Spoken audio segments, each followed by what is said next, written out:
Renungan Harian Rabu 13 Januari 2021. Ia menyembuhkan banyak orang yang menderita bermacam-macam penyakit dan mengusir banyak setan. Bacaan pertama diambil dari surat kepada orang Ibrani bab 2 ayat 14 sampai 18 dan bacaan Injil dari Injil Markus bab 1 ayat 29 sampai 39.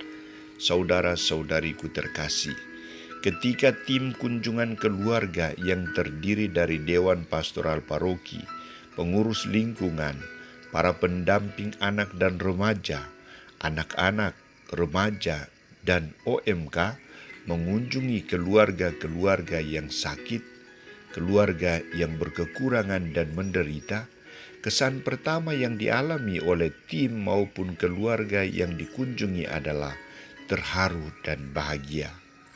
Orang sakit pun merasa disembuhkan karena ia diperhatikan secara khusus, didoakan, dan diberi bantuan. Saudara-saudariku terkasih, misi pelayanan Yesus di kota Kapernaum yang paling utama adalah menyembuhkan dan mengusir setan. Ia tampaknya berhasil dalam dua tindakan ini.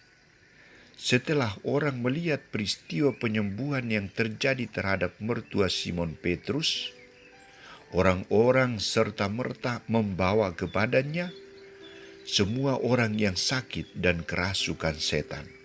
Semuanya disembuhkan Yesus. Kehadiran Yesus menjadi sarana keselamatan, kehidupan, dan kemerdekaan manusia dari berbagai penderitaan dan gangguan roh-roh jahat. Tindakan yang dilakukan Yesus menyita banyak waktu dan tenaga.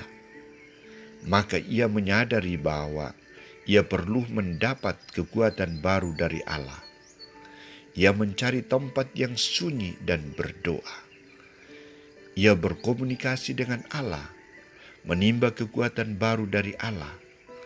Ia menyadari bahwa keberhasilannya bukan sumbernya dari dirinya sendiri, tetapi dari Allah Bapanya. Saudara-saudariku terkasih, kebutuhan manusia untuk dibebaskan dari penderitaan memaksa mereka untuk terus mencari Yesus.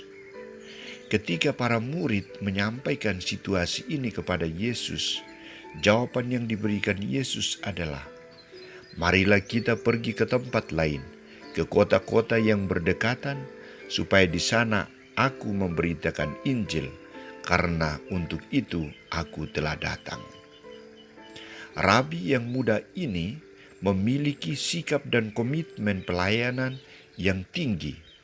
Fokus perhatiannya adalah bukan pada satu tempat, bukan pada orang-orang tertentu, tetapi prinsipnya adalah karya pewartaan Injil dan karya pelayanan karitatif lainnya harus juga dialami oleh orang lain, orang-orang yang menderita dan kerasukan setan di tempat lain.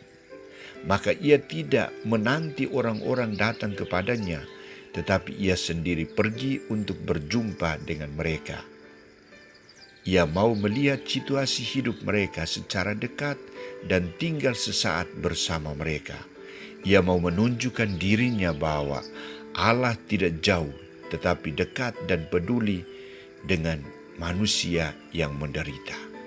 Saudara-saudariku terkasih, salah satu tindakan yang dilakukan oleh Yesus dalam tugas pelayanannya adalah melibatkan, mengikut sertakan para muridnya. Ia mulai memberi peran kepada para murid. Saat ini tugas dan tanggung jawab pewartaan Injil dan karya pelayanan karitatif diserahkan kepada kita, murid-muridnya.